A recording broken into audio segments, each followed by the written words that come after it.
Hi, fourth graders, are you ready to hear the last little bit of Shredderman? Can you believe we're on the last chapters? Oh, exciting. We left off, and Mr. Green had just told Nolan that he knew he was Shredderman, but he wasn't going to say it out loud. He didn't tell anybody, and he wants to be Nolan's sidekick. How cool is that? All right, so chapter 15, Mr. Bixby.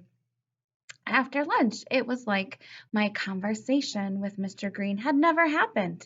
He taught, he sang, he read a story. He was just Mr. Green. He sure wasn't acting like a sidekick. And after school, he stood at the door and said bye to us like he usually does. Don't forget your lunchbox, Sarah. Good luck at your game this afternoon, Andrew. Hey, Daniel, your backpack's wide open. See you, Miles. Keep smiling, Trinity. When I came past, he said, stay cool, dude, and gave me a wink. I didn't go straight home. I sat on a bench at the edge of the playground thinking, what was I going to do with my website now? And what was happening to Bubba anyway? Were they going to make him be nicer?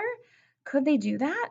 Were they going to kick him out of school? And if they did, why have a website? Why be Shredderman? Mr. Green seemed to think there were lots more I could do with the site. But right then, I was thinking that maybe I should just tear it down. Then I spotted Baba. He was out in the parking lot, standing between his mother and father. I jumped off the bench and moved closer. I hid behind a tree and watched. Baba's dad was unlocking their car and yelling at Mrs. Bixby. Mrs. Bixby started yelling back, but he grabbed her by the arm and kind of shoved her into the car. Then Mr. Bixby started yelling at Baba, and when Baba said something back, Mr. Bixby popped him across the head and shouted, I said get inside. Where was my camera? Boy, that Mr. Bixby was big and mean, a real bully. All of a sudden, I was Shredderman again, only this time I wanted to defend Baba.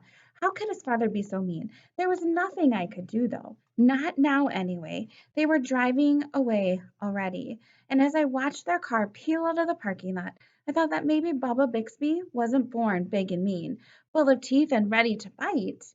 Maybe Baba had learned it from his dad.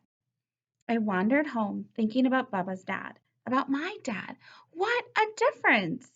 And it made me think about how lucky I was. My dad had never treated me that way, ever. By the time I got home, I had a new plan, a cool plan, one I couldn't wait to get started on. Mom, I shouted when I burst through the door. I'm here, in here, she called from the kitchen. Hey, can you take me over to the Gazette?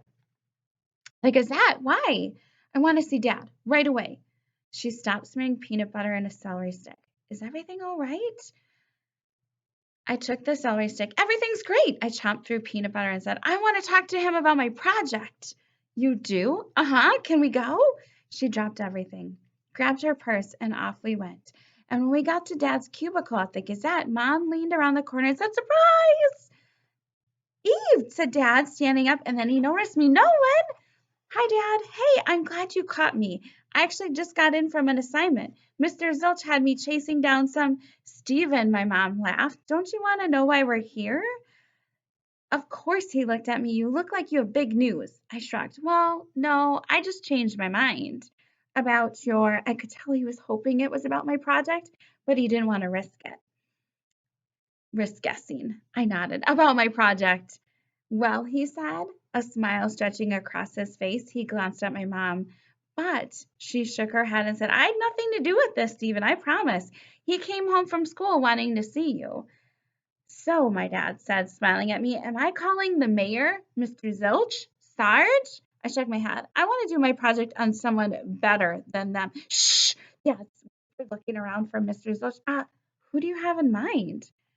Someone better than the mayor or any sports hero or the president or even Bill Gates. Someone better than, his voice trailed off and he took a deep breath.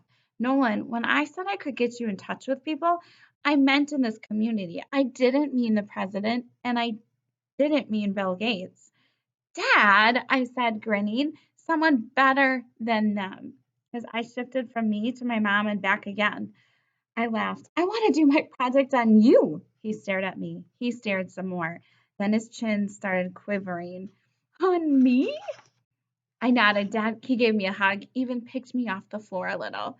Dad, I said, but it felt good. Super good. And then there's the picture of Nolan's dad giving him a hug. Chapter 16, Shredderman Lives.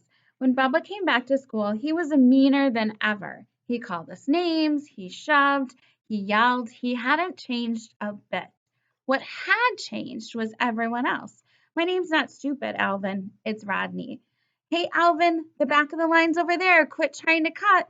No, I'm not going to give you money. Ask your mama to give you some dough. Even Kevin and Max were avoiding him. You think I want to be a dumb monk the rest of my life? No way. Things had changed. Things were better for me, too. For one thing, I got my name back. Only 2 people called me nerd all day, and believe me, I set them straight. For another, I feel different, stronger, smarter, braver, like a superhero should. And maybe I can't leap tall buildings in a single bound or stop a locomotive from streaming down the track. Maybe I can't even make it server on the Foursquare court, but inside I'm happy. Inside, I know I can find ways to fight for truth and justice. Inside, I know I can change the world, even if it's just my little corner of it.